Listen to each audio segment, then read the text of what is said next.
Hello again, everybody. Welcome back to the Rant and Review of Pro Wrestling, and we're continuing our countdown of 2022 in the world of pro wrestling and sports entertainment.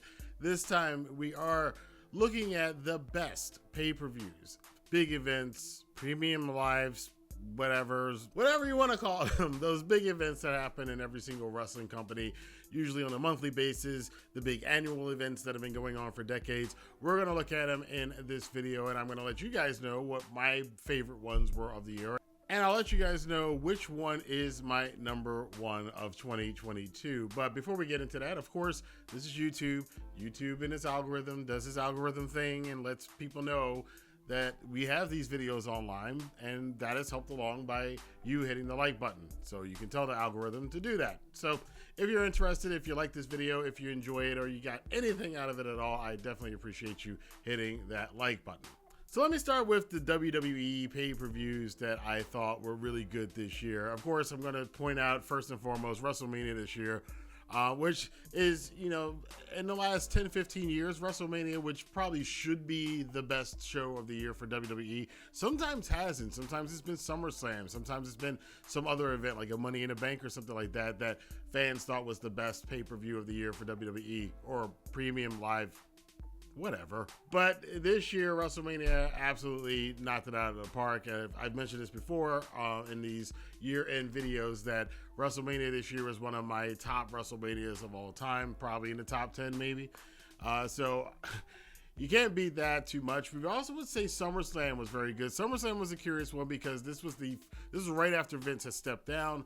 Triple H is now doing the creative. He's running the show. He's trying to merge from the stuff that Vince had and brought in to the stuff that Triple H wanted to do going forward. And you saw that kind of transition at that SummerSlam show, which might wind up being quite a historic show because of that. And of course, you had that wild, crazy, just completely over the top, only WWE can get away with doing something like this, could afford to do something like this, with the main event where Brock Lesnar and Roman Reigns with the damn tractor, the trailer lifting the ring up on its end. And yeah. And I would say my third one there would be Clash at the Castle. Clash at the Castle was an extraordinary event. It was much better than I thought it was going to be. Of course, the big highlight of that show is Gunther and Sheamus's match, which was just, as close to strong style. It was a strong style match. It was a strong style match in WWE, which, a lot of times for a lot of years, people kind of wondered, would that work? And I remember saying a long time ago, it's like, the big dude should wrestle this style because it would just be impressive to see. And here we got it with two big guys in Sheamus and Gunther.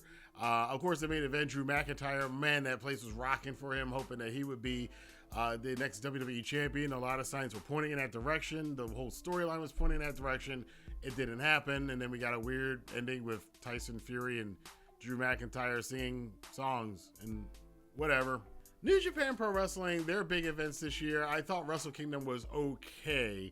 But I think the events that I got a lot more out of were the ones that came later in the year, in particular the G1 Finals. There were a lot of big moments in that, and the G1 Finals is usually packed with those moments, but even the A Block and B Block Finals on night 1 and 2 were pretty cool. I'm remembering Lance Archer standing in the ring as Okada's entrance. He just didn't move the entire time until Okada got in the ring, and Lance Archer had one of the best matches of his career against Okada in the Budokan. And of course, seeing Naito and Will Ospreay facing off for the first time ever, that match was amazing.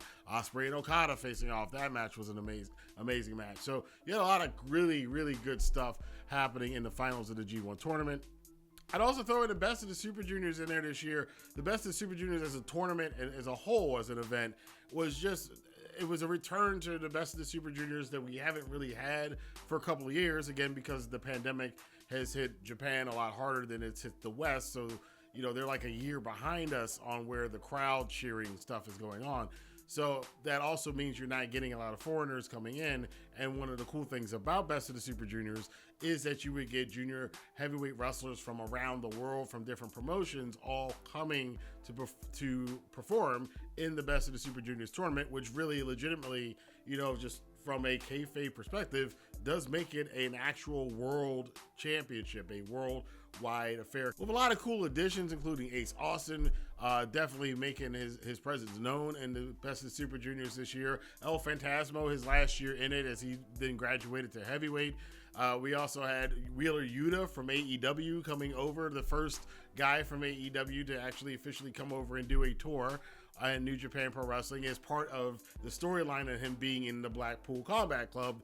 Of course, William Regal would send Wheeler Yuta over to Japan for a month to go wrestle in a grueling tournament. I'd be remiss not to talk about big time shows and big events in New Japan Pro Wrestling without talking about the performances of Will Ospreay, which are what made a lot of those events absolutely amazing. Because when you saw Ospreay in a card, you knew he was going to do something possibly in that match that you had never seen before. And let's talk about Jay White. Jay White taking the IWGP Championship off Kazuchika Okada at Dominion.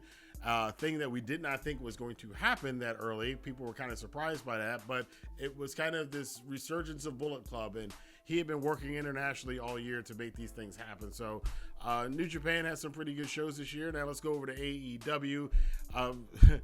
AEW, the only pay-per-view they only have a couple a year. I would say All Out was, despite what happened afterwards, which kind of makes that pay-per-view legendary anyway, the actual pay-per-view was a really damn good show from start to finish. It was one of their best of the year. I'd also say Revolution earlier in the year was one of AEW's best shows, and that again had the dog collar match. Going old school for me, back to Valentine and Piper, one of the first matches I remember watching as a kid on videotape. But here it is. It's CM Punk and MJF in a dog collar match with a great ending, tying in a lot of stories, and Maxwell Jacob Freeman's performance and the entire feud, and leading up into that match, Punk again with his going back to his old school roots of Ring of Honor. That all that stuff is just really, really cool. So I enjoyed that show very, very much. And I would think tops for me would be Forbidden Door. Forbidden Door, hands down, was the best AEW show this year, which is ironic because it's a show that, had a very weak build into. But here's the thing where I say it's my list. I think because it's probably going to be that way more for me than it is for some other fans, because I know New Japan Pro Wrestling. I am an actual fan and watch all the big New Japan shows and even some of the smaller shows. And I saw how AEW came out of what New Japan is. So that, for me, it had a bigger impact finally seeing this commingled and actually being there live in Chicago to watch it. So that may color my perspective there. As far as what I thought was the best pay-per-view or big event of 2022, it's a real, again, we're cutting it down to a kind of a toss-up between the Forbidden Door pay-per-view and WrestleMania. The only thing I would say that probably edges Forbidden Door out for me is the fact that it could have been a once-in-a-lifetime thing.